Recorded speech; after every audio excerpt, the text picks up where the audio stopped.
ರೇಣುಕಾಸ್ವಾಮಿ ಕೊಲೆ ಕೇಸ್ ಮತ್ತೊಂದು ಟ್ವಿಸ್ಟ್ ಪಡೆದುಕೊಂಡಿದೆ. ಇಂದು ಕೋರ್ಟ್ನಲ್ಲಿ ದರ್ಶನ್ ಪರ ವಕೀಲರು ವಾದ ಏನಾಗಿತ್ತು, ಕೋರ್ಟ್ ಹೇಳಿದ್ದೇನು, ಈ ಕುರಿತು ಒಂದು ವರದಿ ಇಲ್ಲಿದೆ ನೋಡಿ.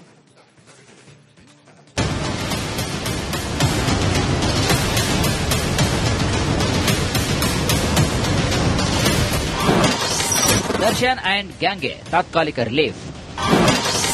ಆಗಸ್ಟ್ 18ರವರೆಗೆ ಪ್ರದೋಷ್ ಹೇಳಿಕೆ ದಾಖಲಾಗಲ್ಲ. ಚಿತ್ರದುರ್ಗ ರೇಣುಕಾಸ್ವಾಮಿ ಮೇಲೆ ಡಿ ಗ್ಯಾಂಗ್ ಅಟ್ಟಹಾಸ ಇಡೀ ರಾಜ್ಯವನ್ನೇ ತಲ್ಲಣಗೊಳಿಸಿತ್ತು. ಹತ್ಯೆಯಾದ ರೇಣುಕಾಸ್ವಾಮಿ ಮೇಲೆ ದರ್ಶನ್ ಅಂಡ್ ಗ್ಯಾಂಗ್ ಹೇಗೆ ಕ್ರೌರ್ಯವನ್ನು ಮೆರೆದಿತ್ತು ಅನ್ನೋದು ಪೊಲೀಸರ ಚಾರ್ಜ್ ಶೀಟ್ನಲ್ಲಿತ್ತು. ಇದುವರೆಗೂ ಪ್ರಕರಣದ ಸಾಕ್ಷ್ಯ, ಚಾರ್ಜ್ ಶೀಟ್ ಮತ್ತು ತನಿಖಾ ದಾಖಲೆಗಳ ಆಧಾರದ ಮೇಲೆ ಸಾಗದಂತಹ ವಿಚಾರಣೆ. ಇದೀಗ ಪ್ರಕರಣದಲ್ಲಿ ಆರೋಪಿಯಾಗಿದ್ದ ಪ್ರದೋಷ್ ಟ್ವಿಸ್ಟ್ ಕೊಟ್ಟಿದ್ದಾನೆ.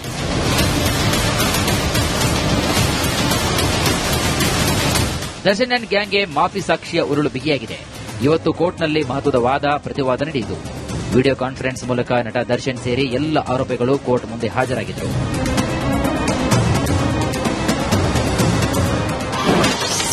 ಪ್ರದೋಷ್ ವಕೀಲರ ವಾದವೇನು? ಪ್ರದೋಷ್ ಅಪ್ರೂವರ್ ಆಗಲು ಬಯಸಿದ್ದಾರೆ.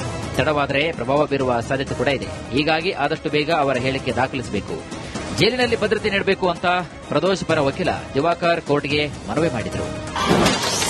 ದರ್ಶನ್ ಪರ ವಕೀಲರ ವಾದವೇನು? ದರ್ಶನ್ ಪರ ವಕೀಲರಾದಂತಹ ಹಶ್ಮತ್ ಪಾಷಾ ಅವರು ತಕರಾರು ಎತ್ತಿದರು. A14 ಇನ್ನೂ ಆರೋಪಿಯೇ ಸಾಕ್ಷಿಯಾಗಿಲ್ಲ. ನಿನ್ನೆ ಆದೇಶವನ್ನ ಹೈಕೋರ್ಟ್ನಲ್ಲಿ ಪ್ರಶ್ನೆ ಮಾಡ್ತೇವೆ, ಕನಿಷ್ಠ 1 ವಾರ ಸಮಯ ನೀಡಿ ಅಂತ ವಾದಿಸಿದರು. ಎರಡೂ ಕಡೆಯ ವಾದವನ್ನು ಆಲಿಸಿದ ನ್ಯಾಯಾಲಯ ಆಗಸ್ಟ್ 18ರವರೆಗೆ ಪ್ರದೋಷ್ ಹೇಳಿಕೆ ದಾಖಲಿಸದಂತೆ ಆದೇಶಿಸಿದೆ. ಪ್ರದೋಷ್ ಜೈಲಿನಲ್ಲಿ ಪ್ರತ್ಯೇಕ ಭದ್ರತೆ ನೀಡಲು ಸೂಚಿಸಲಾಗಿದೆ. ರೇಣುಕಾಸ್ವಾಮಿ ತಾಯಿ ರತ್ನಪ್ರಭಾರನ್ನು ಕೂಡ ವಿಟ್ನೆಸ್ ಆಗಿ ಸೇರಿಸಲಾಗಿದೆ. ಆಗಸ್ಟ್ 18ರಂದು ಪ್ರದೋಷ್ ಹೇಳಿಕೆ ಬದಲಾಗುತ್ತಾ, ಇಲ್ಲ ಹೈಕೋರ್ಟ್ ಮೆಟ್ಟಿಲೇರುತ್ತಾರಾ ಅನ್ನೋದು ಇದೀಗ ಕುತೂಹಲಕರವಾಗಿದೆ.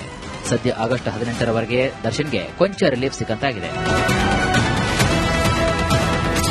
ಇನ್ನು ಜೈಲಿನಲ್ಲಿ ನನಗೆ ಇತರೆ ಆರೋಪಿಗಳಿಂದ ತೊಂದರೆ ಇದೆ ಅಂತ ಮನವಿ ಮಾಡಿದ್ದ ಪ್ರದೋಷ್ ಅರ್ಜಿಯನ್ನ ಪುರಸ್ಕರಿಸಿ ನ್ಯಾಯಾಲಯ ಮುಂದಿನ ವಿಚಾರಣೆಗೆ ಪ್ರತ್ಯೇಕ ವಿಸಿ ಅಂದರೆ ವಿಡಿಯೋ ಕಾನ್ಫರೆನ್ಸ್ ಮೂಲಕ ಹಾಜರಾಗಲು ಅನುವು ಮಾಡಿಕೊಡಲು ಜೈಲಧಿಕಾರಿಗಳಿಗೆ ಸೂಚಿಸಲಾಗಿದೆ.